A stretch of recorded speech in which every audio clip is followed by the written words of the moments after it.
Theorem जनाब। देखो Thales theorem में क्या आता है, एक तो उसमें आता है state and prove Thales theorem या state and prove basic proportionality theorem. अगर ये इस तरह से क्वेश्चन आता है तो फिर आप क्या करोगे, आप ये स्टेटमेंट याद करोगे। ठीक है, पहले आपको ये स्टेटमेंट लिखना है, उसके बाद थ्योरम को प्रूव करना है, जो कि मेरे इस अस्सलाम वालेकुम आदाब डियर स्टूडेंट्स, आई होप आप सब ठीक होंगे, अच्छे से होंगे और एग्जामिनेशन की अच्छी तरह से तैयारी कर रहे होंगे। ठीक है, बस ऑलमोस्ट एक महीना रह गया है, आपका एग्ज़ाम होने जा रहा है। ठीक है, सिर्फ एक महीना रह गया है। ठीक है, आपके एग्ज़ाम को। तो यहाँ पर मेरी कोशिश रहेगी एज अ टीचर कि आपको अच्छी तरह से गाइड करूँ और अच्छी तरह से आपको ये समझाऊँ कि किस तरह की प्रिपरेशन आप करो इस एक महीने में। और साथ साथ मेरी कोशिश यही रहेगी कि आप अच्छी तरह से एग्ज़ाम में डिलीवर कर पाओ और आपके अच्छे मार्क्स आ जाएँ। ठीक है, कुछ टिप्स यहाँ से मैं बताऊँगा, कुछ मेन पॉइंट्स हम यहाँ पर डिस्कस करेंगे, लेकिन आपको क्या करना है, आपको आप इस वीडियो को एंड तक ज़रूर देखना। ठीक है, क्योंकि जब आप एंड तक देखोगे, देखो अगर इसमें आधा घंटा लगता है या 15 मिनट या 20 मिनट, उतना तूफान नहीं है 20 मिनट। आप देखो आप कितना टाइम ज़ाया करते हो फेसबुक पर, व्हाट्सएप पर। ठीक है, आपकी स्टडी का मसला है। ठीक है, आपकी स्टडी, आपका एग्ज़ाम है, पेरेंट्स बहुत ज़्यादा उम्मीदें रखते हैं आपसे। ठीक है, इसलिए मैं यहाँ पर आपको पूरी तरह से गाइड करूंगा, सिर्फ आपके 15 मिनट से 20 मिनट इस खासकर इस लेक्चर की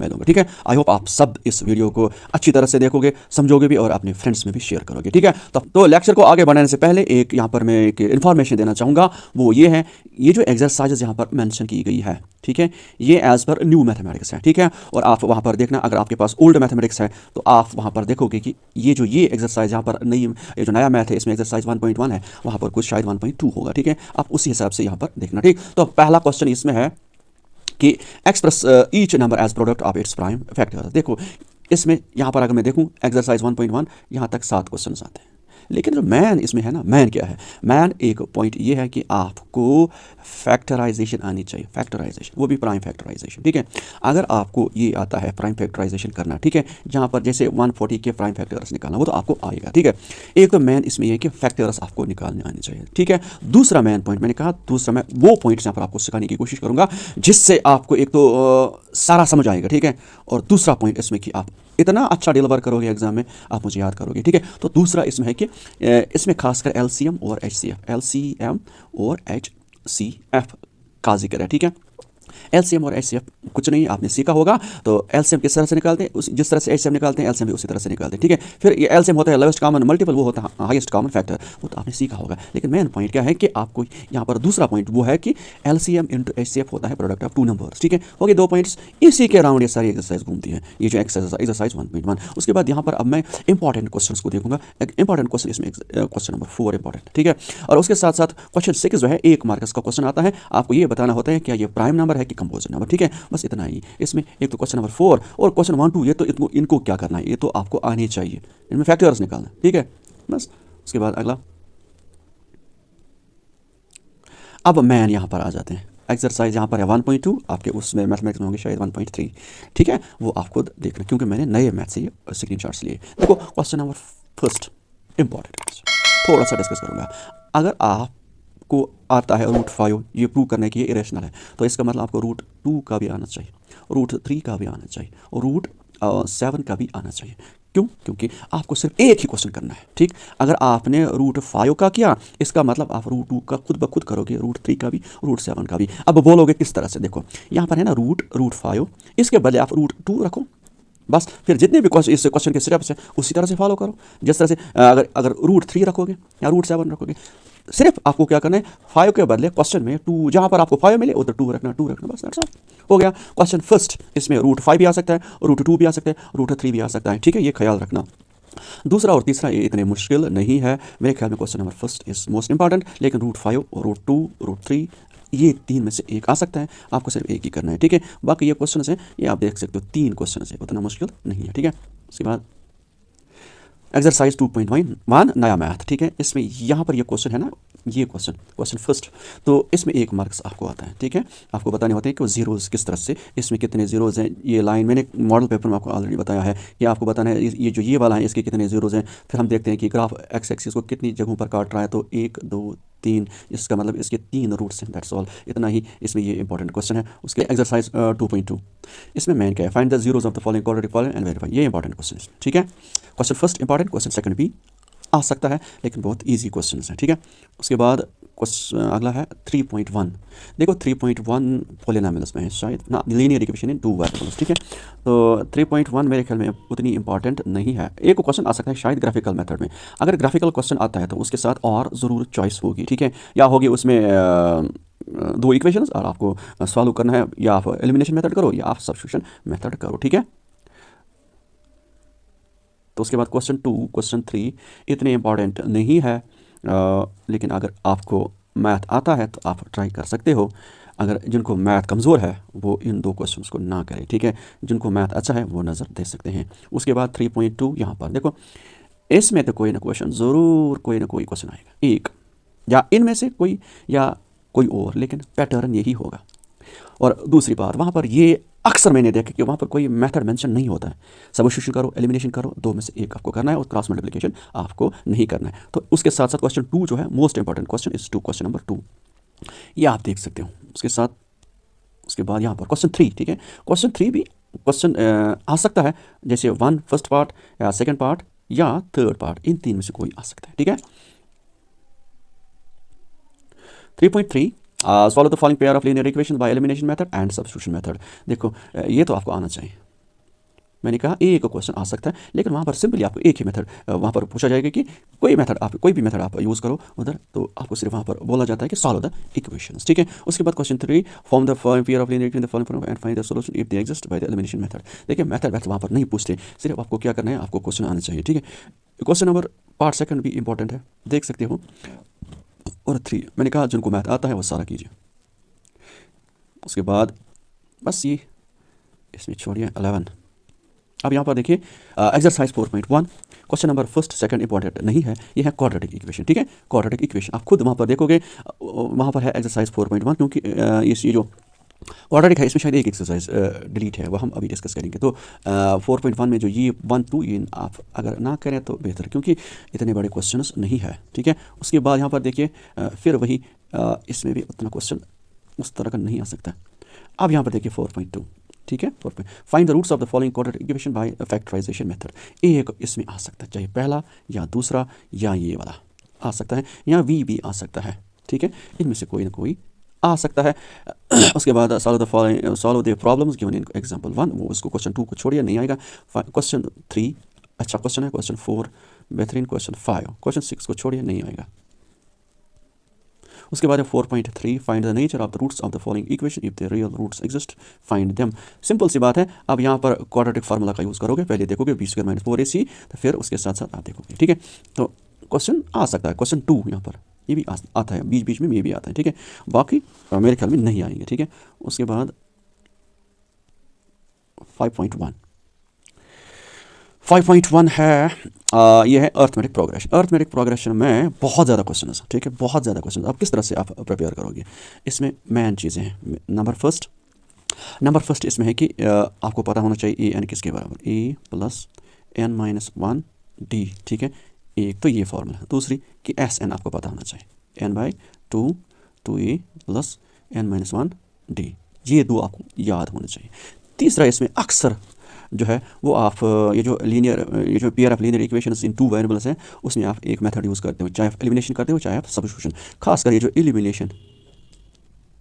एलिमिनेशन मेथड यहाँ पर यूज़ अक्सर होगा कुछ क्वेश्चनों में, और वहाँ पर हम वैल्यूज़ निकालते हैं, चाहे ए का निकालना हो, चाहे डी का निकालना हो, चाहे एन का निकालना हो, लेकिन मेथड एलिमिनेशन आप यूज़ करोगे। तो पहला ये 3 अगर आपको आते हैं तो कोई भी क्वेश्चन आप कर सकते हो, गारंटी ले लो। अगर आपको एलिमिनेशन मेथड आता है कि किस तरह से एलिमिनेट करते हैं, फिर ए का वैल्यू निकालते हैं, दैट्स ऑल, फिर आपका अच्छा रहेगा फिर, ठीक है।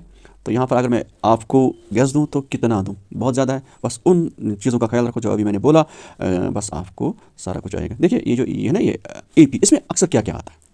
एक तो आपके साथ आपके पास आपको दिया हुआ होता है AP, ठीक, कोई AP होती है, फिर आपको बोला जाता है कि ज़रा इसका D बताइए, ठीक है, इसका D बताइए।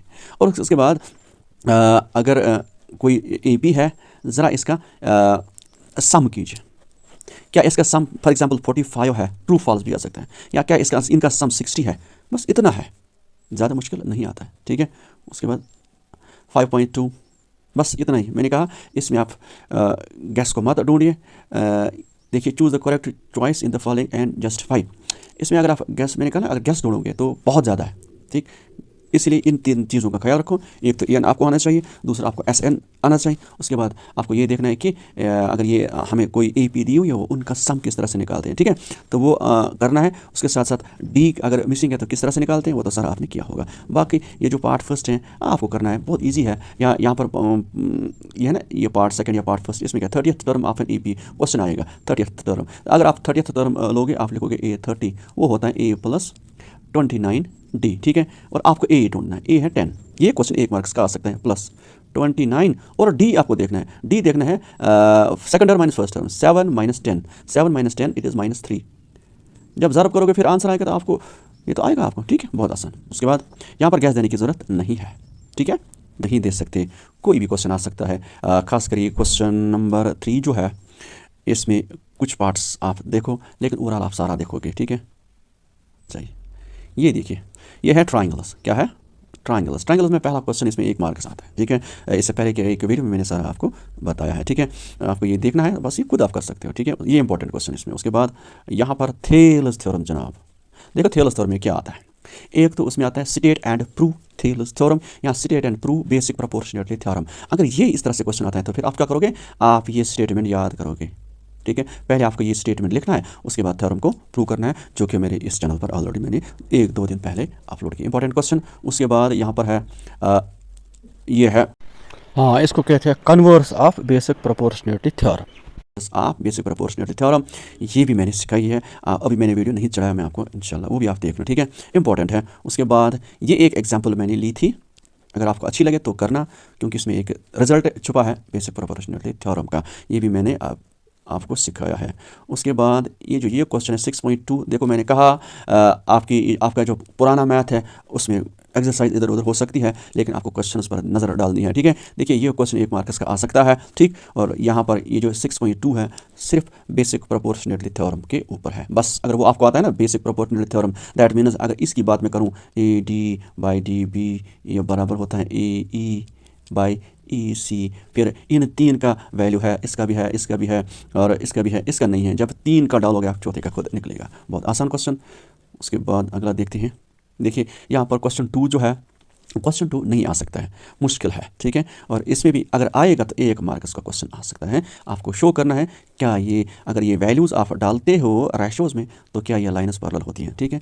बहुत ही ज़्यादा आसान। अगर मैं क्वेश्चन 3 की बात करूँ, 3 तो अक्सर जिनकी फिगर्स मैथमेटिक्स में है, जिन क्वेश्चंस की फिगर्स मैथमेटिक्स में होती है प्रिंट, तो वो कम मैंने देखे, वो कम आते हैं। इसलिए उस बेसिस पे मैं कह सकता हूँ कि क्वेश्चन 3, क्वेश्चन 4 मुश्किल है इनका आना, ठीक है। आ भी सकते हैं, ज़्यादा मुश्किल नहीं है। तो इसी तरह से क्वेश्चन 5 भी नहीं आ सकता है। क्वेश्चन 6 इसकी ये है, नहीं आ सकता है, ठीक है। 7 छोड़ सकते हो। इसमें क्वेश्चन नंबर 9 आप नज़र रखना, क्वेश्चन 9 पर, ठीक है। क्वेश्चन 9, ठीक, और क्वेश्चन 10, ये 2 इंपॉर्टेंट क्वेश्चन, क्वेश्चन 9 और क्वेश्चन 10, ठीक है। और इसी चैप्टर में ट्राइंगल्स में ये एक एग्जांपल 7 है। ये एग्जांपल देखना, ए गर्ल ऑफ हाइट 90, ये आप इस पर नज़र रखना। अगर ये आपको नहीं आता है आप मुझे कह सकते हो, मैं आपके लिए क्वेश्चन तैयार कर सकता हूँ, ठीक है। उसके बाद ये है, देखिए नहीं आ सकता इसमें क्वेश्चन 3 आ सकता है, क्वेश्चन 3, 4 के भी चांसेस है लेकिन उतने नहीं है, ठीक है। उसके बाद इसमें क्वेश्चन 13 मोस्ट इम्पॉर्टेंट, क्वेश्चन 14 भी आ सकता है, ठीक है। 15 मोस्ट इम्पॉर्टेंट और 15 और 16 ज़्यादा इंपॉर्टेंट है इसमें। ट्रायंगल 7.1 ये इसमें भी एक मसला है, ये जो है ना ये है कोऑर्डिनेट ज्योमेट्री। कोऑर्डिनेट ज्योमेट्री में भी बहुत सारे क्वेश्चन हैं, लेकिन एक एक्सरसाइज इसमें है डिस्टेंस फार्मूला के ऊपर, दूसरी एक्सरसाइज इसमें है सेक्शन फार्मूला के ऊपर। तो अब देखो ये बहुत आसान है। अगर आपको ये 2 आते हैं ना, देखो फिर भी थोड़ा सा मैं गेस देता हूँ, ये आता है 1 मार्क्स का क्वेश्चन, ये वाला, ठीक, या ये आता है 3 मार्क्स का क्वेश्चन, ठीक, या ये जो 3 है आ सकता है, और ये 4 आ सकता है। उसके बाद बाकी नहीं। उसके साथ साथ ये जो है 7 इंपॉर्टेंट क्वेश्चन, 7 बहुत ज़्यादा इंपॉर्टेंट, 8 को भी आप नज़र दे सकते हो, ठीक है। उसके बाद यहाँ पर बहुत सारे क्वेश्चन, क्वेश्चन 9 भी हम देख सकते हो, ठीक है। अब यहाँ पर है एक्सरसाइज 7.2 क्वेश्चन, आप सिर्फ क्वेश्चन को आप देखना, ठीक है। इसमें find the coordinates of this आ सकता है, और क्वेश्चन 2 बस, 3 नहीं। उसके बाद कितने कितने हम देंगे गैसेज, हाँ इसमें सिर्फ बस आपको देखना है, सिर्फ आप क्या करोगे, सेक्शन फार्मूला जहन में रखना, और बस वो डिस्टेंस फार्मूला, बाकी आपको सारा कुछ आएगा। ये क्वेश्चन 6 इंपॉर्टेंट, बहुत दफ़ा आ चुका है, कोई भी क्वेश्चन आ सकता है, याद रखना। ये क्वेश्चन 8 भी आ सकता है, अब कुछ भी आ सकता है, कुछ भी आ सकता है, ठीक है। लेकिन कुछ हॉट क्वेश्चन वो कोशिश करूँगा क्वेश्चन 5, ठीक है। बाकी आप तक है, एग्ज़ाम उतना मुश्किल नहीं होगा, टेंशन मत लीजिए आप। अब यहाँ पर ट्राइगोनोमेट्री में क्या आप देखोगे, इसमें मेन जो है, इसमें 8.1 में कि ट्रायंगल के ही रिलेटेड क्वेश्चंस आते हैं।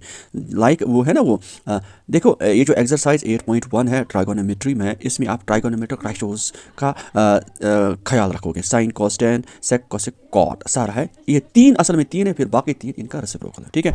अब ये जो देखो 6 तक या ना 5 तक समझो ये एक ही क्वेश्चन है, ठीक है। 5 तक एक ही क्वेश्चन, एक ही पैटर्न है, ठीक है। सिर्फ क्या करना है, साइन कॉस दिया हुआ होता है या कॉस टेन, 2 साइड्स होते हैं, तीसरा आप पाइथागोरस यूज़ करते हैं, पाइथागोरस थ्योरम, फिर आप रेशियोज का यूज़ करते हो, साइन किसके पास, some people have curly black hair to present beauty, या कुछ और आपने सीखा होगा बस। लेकिन इसमें क्वेश्चन 6 जो है, क्वेश्चन 6 इंपॉर्टेंट क्वेश्चन, और इनमें से एक आप समझो, क्योंकि पैटर्न एक ही है, इनमें एक और क्वेश्चन 6 इंपॉर्टेंट क्वेश्चन, ठीक है। उसके बाद ये देखिए ये जो ये वाला है, ये 5 जो है क्वेश्चन 5 तक सेम यही पैटर्न है, ठीक है। और ये जो 9 है, 5 का पैटर्न है, अप टू 5 क्वेश्चन सेम यहाँ पर यही है। फिर आपको ये पार्ट फर्स्ट निकालना है, पार्ट सेकंड, बहुत आसान। लेकिन क्वेश्चन 10 इसमें इंपॉर्टेंट क्वेश्चन, ठीक है। उसके बाद यहाँ पर ये जो क्वेश्चन 11 है, 1 मार्क्स का क्वेश्चन आता है, आपने सीखा होगा, ठीक है। अब यहाँ पर 8.2 इसमें क्या है, इसमें तो एक ही पैटर्न है, 8.2 ये फर्स्ट भी आ सकता है। देखो आपको यहाँ पर क्या करना है, ट्राइगोनोमेट्रिक टेबल का यूज़ करना है। साइन 60 किसके बराबर, ये तो आपको आता होगा, मेरे ख्याल में मुश्किल नहीं, गैस देने की भी ज़रूरत नहीं है। लेकिन यहाँ पर क्वेश्चन 2 देखो, क्वेश्चन 2 से आगे अभी देखो आगे, ये देखो क्वेश्चन 2 से आगे ये सारे क्वेश्चन इंपॉर्टेंट है, किसी एक का नाम लेंगे तो मुश्किल होगा। क्वेश्चन 3 इंपॉर्टेंट है, ठीक। यहाँ पर ये 1 मार्क्स का क्वेश्चन आता है। उसके बाद ये देखिए यहाँ पर भी एक क्वेश्चन आता है 1 मार्क्स का। लेकिन 8.3 में एक बड़ा क्वेश्चन आएगा, वो आप जहन में रखोगे, ठीक है। तो इसमें क्वेश्चन 3 2 मार्क्स 3 मार्क्स का क्वेश्चन आ सकता है। और उसके बाद देखो फिर यहाँ पर देखो ये क्वेश्चन 4 ऑनवर्ड्स, क्वेश्चन 4 के बहुत सारे पार्ट्स हैं। 4 शायद पुराने मैथ में क्वेश्चन 5 है, मुझे नहीं पता, मैं देखूंगा, ठीक है। लेकिन यहाँ पर क्वेश्चन 4 है नए मैथ में। ये जो क्वेश्चन 4 है बहुत ही ज़्यादा इंपॉर्टेंट क्वेश्चन है, ठीक है। इसमें क्या क्या आ सकता है, इसमें कुछ भी आ सकता है। इसमें ये इंपॉर्टेंट है, इसमें ये इंपॉर्टेंट है, इसमें ये इंपॉर्टेंट है, इसको छोड़िए नहीं आ सकता। इसमें ये इंपॉर्टेंट है, ये वाला इंपॉर्टेंट है, और उसमें उसके साथ साथ ये है ना, ये लास्ट पर जिसमें 7 + 10 स्क्वायर + cot स्क्वायर आपको लाना है, ठीक है, वो इंपॉर्टेंट क्वेश्चन है, ठीक है। ये वाला ये जो नीचे आया है इधर, ठीक है, sine a + cosec a whole square cos a + sec a whole square equal to लाना है 7 + 10 स्क्वायर a cot स्क्वायर। ये अगर आपको नहीं आता है तो मेरे चैनल पर है, आप देख सकते हो, ठीक है। उसके बाद ये है हाइट्स एंड डिस्टेंसेस, इसको भी आप ये एग्जांपल के तौर पर ले सकते हो। उसके बाद यहाँ पर देखो ये क्वेश्चन क्या कह सकता हूँ, 9.1 क्वेश्चन 2, ठीक है। उसके बाद क्वेश्चन 4, क्वेश्चन 5, क्वेश्चन 5, क्वेश्चन 6, बस क्वेश्चन 6, और क्वेश्चन नंबर ये आ सकता है। बाकी इसकी चॉइस होगी उसके साथ, या एक ही इसमें होगा। तो अगर इसको आप 15 को देखोगे तो कोई टेंशन नहीं। अब यहाँ पर है सर्कल्स में, ठीक है। सर्कल्स में ये थ्योरम ठीक है आ सकती हैं, ठीक है, ज़्यादा मुश्किल नहीं है। अगर नहीं आते तो मुझे बताओ, मैं आपके लिए, ये तो ऑलरेडी मैंने सिखाई है। देखिए 10.1 में कुछ क्वेश्चन है, शायद वो उसमें कुछ क्वेश्चन है आप देख लें, ठीक है। 10.2 इसमें ज़्यादा मेन क्वेश्चन है, इसमें क्वेश्चन फर्स्ट, ठीक है। उसके बाद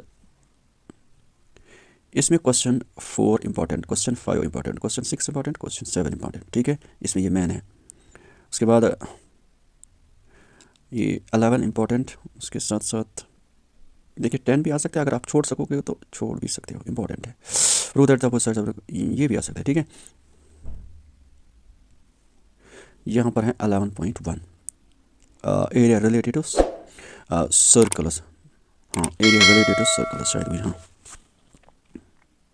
तो इसमें क्या करना है, इसमें दो फार्मूला आपको यहाँ पर मिलेंगे। एक है इसमें एक है सेक्टर फार्मूला, दूसरा है सेगमेंट, ठीक है। तो इसके हिसाब से उतना मुश्किल नहीं है। तो क्वेश्चन 3 इम्पोर्टेंट आ सकता है, क्वेश्चन 2 आ सकता है, उसके बाद क्वेश्चन 1 को भी आप देखना, ठीक है। उसके साथ साथ क्वेश्चन 5 को आप देखोगे, ठीक है। बस क्वेश्चन 5 या क्वेश्चन 6 को भी आप देखोगे। इसमें बाकी ये क्वेश्चन नहीं आएंगे, इसमें भी मुश्किल ही है। 1 आपके मैथ में कुछ और होगा या यही होगा, पता नहीं। क्वेश्चन फर्स्ट इम्पोर्टेंट, ठीक। उसके बाद क्वेश्चन 3 इम्पोर्टेंट, क्वेश्चन 4 इम्पोर्टेंट, उसके बाद क्वेश्चन 5 इम्पोर्टेंट। बस 12.2 क्वेश्चन 1 ये मेरे ख्याल में किसी न किसी पेपर में ज़रूर आएगा, क्वेश्चन 1, ठीक है। अब क्वेश्चन 2 मुझे शक है नहीं आ सकते, आ भी सकता है, ठीक है। नहीं भी आ सकते, आ भी सकता है, क्योंकि ये लंबा है, बहुत ज़्यादा लंबा क्वेश्चन है, आ भी सकता है। और उसके बाद अब चॉइस कम ही है, क्योंकि 2 ही एक्सरसाइजेस है, तो मेरे ख्याल में इसको आप नज़र डालोगे। और उसके साथ साथ ये देखो क्वेश्चन 6 इम्पोर्टेंट, उसके बाद क्वेश्चन 7 भी आ सकता है, और क्वेश्चन 8, इन 3 को आप नज़र दे दोगे। अब आ जाते हैं जनाब स्टैटिस्टिक्स पर, ठीक। देखिए स्टैटिस्टिक्स बहुत आसान, आपको 4 क्वेश्चन, मैंने कहा ना इससे पहले कि 4 क्वेश्चन ही आप करोगे, ठीक। एक तो आप देखिए, आप इस एक्सरसाइज को इस जो है ना 13.1, 13.2, 13.3 भूल जाओ, ठीक है। इनके बदले आप ये सीखो कि मीन कैसे निकालते, मीडियन कैसे निकालते, मॉड कैसे निकालते, खास कर ये जो मीन और मीडियन ग्रुप डाटा का, बस एक क्वेश्चन मीन या 2 क्वेश्चन मीन और मीडियन ग्रुप डाटा का किस तरह से निकालते। आपको एक्सरसाइज पढ़ने की ज़रूरत भी नहीं पड़ेगी, सिर्फ आप मीन मीडियन ग्रुप डाटा का सीखोगे, ठीक है। अगर आपको नहीं आता तो मुझे आप कमेंट्स में कह सकते हो, मैं आपके लिए वो वीडियो भी बनाऊंगा, और मैंने ऑलरेडी शायद वो बनाया है, ठीक है। अब है प्रोबेबिलिटी में, ठीक है। प्रोबेबिलिटी में क्वेश्चन 1 इंपॉर्टेंट क्वेश्चन, लेकिन प्रोबेबिलिटी में सीक्रेट, बहुत ज़्यादा सीक्रेट आज आपके सामने इस वक्त मैं डिस्कस करूँगा। नंबर फर्स्ट सीक्रेट इज़, आपको पता है टोटल प्रोबेबिलिटी हमेशा 1 के बराबर होती है। एक पॉइंट दूसरा कि जब हम कोई कोइन ड्रा करते हैं तो फेल भी हो सकते हैं, यानी कि हमारा जो हमने साइड मांगा वो नहीं आएगा, जो नहीं मांगा वो आया, ठीक है। तो हेड टेल फॉर एग्जांपल, तो एक की प्रोबेबिलिटी 1 होगी, दूसरे की 0 होगी, लेकिन दोनों की टास्क करने से पहले दोनों की प्रोबेबिलिटी हाफ होती है, ये आपको पता होना चाहिए, दोनों की प्रोबेबिलिटी हाफ। और मैंने कहा टोटल प्रोबेबिलिटी 1, अगर बीच में आप प्लस डालोगे, हाफ प्लस हाफ आ गया 1, ठीक है। मैं बताऊंगा उसमें जो आता है उसकी प्रोबेबिलिटी ई, जो नहीं आता है उसकी ई, तो इसका मतलब P of E plus P of not E, दोनों की 1। एक क्वेश्चन, एक मार्क्स का क्वेश्चन, ठीक है। देखो अगर ये दिया है तो ये निकलेगा, अगर ये दिया है ये निकलेगा, क्योंकि दोनों 1 के बराबर है। देखिए अगर पी ऑफ ई 0.2 है, 0.2, तो पी ऑफ नॉट ई ये वाला वो होगा ना, 1 में से आपको 0.2 निकालना है, वो आएगा 0.8, बस ये इसका मेन फंडा है। उसके बाद अभी आप देखोगे सारा में इसमें मेन जो है, क्योंकि अगर आप फिर एक्सरसाइज उस तरह से क्वेश्चन उसको उस तरह से नज़र में नहीं रखोगे, मैं आपको यहाँ पर ट्रिक्स बताऊंगा कि प्रोबेबिलिटी को किस तरह से आप प्रिपेयर करोगे, ठीक है। उसके बाद देखो जो प्रोबेबिलिटी होती है, प्रोबेबिलिटी किसके बराबर होती है। एक तो नीचे हम टोटल लिखते हैं, क्या लिखते हैं, मेन दूसरा पॉइंट टोटल, और दूसरा ऊपर हम लिखते हैं जिसकी हमने प्रोबेबिलिटी निकालनी हो वो हम ऊपर लिखते हैं। डाई को ड्रा करते हो, डाई में क्या होता है 1 2 3 सो ऑन टू 6। अगर आपको 2 की प्रोबेबिलिटी निकालनी हो तो नीचे आप 6 लिखोगे, ऊपर आप लिखोगे 1। ये 2 नहीं लिखोगे आप, क्योंकि 2 इस इन 1 2 3 4 5 6, इन 6 में से 2 एक ही है, 2 साइड का नाम है, 2 खुद 2 नहीं है, तो 2 एक बार है तो 1/6। अगर आपको 3 की प्रोबेबिलिटी निकालनी हो, 3, ये आपको 3 नहीं लिखना है, आपको लिखना है 3, लेकिन नीचे टोटल 1/6। तो 6 की प्रोबेबिलिटी निकालनी हो तो आप क्या लिखोगे, 6 कितने बार हैं, एक ही बार तो 1, नीचे सारे कितने हैं 6, तो 1/6। ये भी आपको याद रखना है, ठीक है। अगर आपको ये आता है तो आप प्रोबेबिलिटी के माहिर बन जाओगे, ठीक है। उसके बाद और एक है, उसमें भी क्वेश्चन आता है कि वो मार्बल्स का क्वेश्चन, ठीक, मार्बल्स का। देखो मैंने कहा ना प्रोबेबिलिटी के लिए नीचे क्या हम लिखते हैं टोटल, पहले आपको टोटल देखना है टोटल, फिर हर एक क्वेश्चन आप खुद करोगे तो पहले नीचे टोटल, ऊपर देखना है कि रेड कलर के कितने मार्बल हैं, वो जिसकी आपको निकाली बस, बहुत आसान, ये मार्क्स आपको इजी लगेंगे। ठीक है, उसके बाद एक क्वेश्चन आता है कार्ड्स में, ठीक है, पैक ऑफ 52 कार्ड्स, उस पर मैंने एक वीडियो बनाया, अगर आपको देखना है तो वो मेरी चैनल पर मौजूद है, आप देख सकते हो। अगर आपको नहीं वो नज़र आएगा तो मुझे आप कमेंट में कह सकते हो, मैं आपको वो दे दूंगा। ठीक है, इंपॉर्टेंट क्वेश्चन फर्स्ट, इसमें 1 मार्क्स का क्वेश्चन आ सकता है। ठीक है, उसके बाद यहाँ पर क्वेश्चन 4 1 मार्क्स का क्वेश्चन आ सकता है। क्वेश्चन 5 इंपॉर्टेंट क्वेश्चन आता है एग्जाम में। क्वेश्चन 6 एग्जाम में आ सकता है 1 मार्क्स का क्वेश्चन। ये देखिए 1 मार्क्स के क्वेश्चन आ सकते हैं, लेकिन ये है ना, ये देखो देखो, एक मिनट, ये वाला क्वेश्चन, क्वेश्चन 8, ये इंपॉर्टेंट क्वेश्चन, अभी हम इसी की बात कर रहे थे। ठीक है, इसी तरह का कोई भी क्वेश्चन आ सकता है। ठीक है, क्वेश्चन 8 और क्वेश्चन 9 ये भी इंपॉर्टेंट है।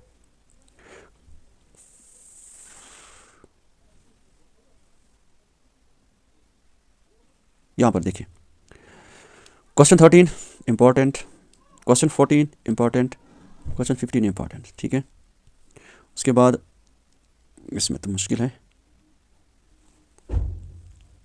क्वेश्चन 19 आप देखोगे, क्वेश्चन 19, उसके बाद इनको छोड़ना है, या आप 24 को देखोगे, बहुत आसान, या इसको आप पार्ट सेकंड को देखोगे। उसके बाद कुछ which are the following are correct and give reason, ये नहीं आ सकता। ठीक है, तो डियर स्टूडेंट्स, आई होप आपको सारा कुछ समझ आया होगा। अल्लाह हाफ़िज़, अस्सलाम वालेकुम।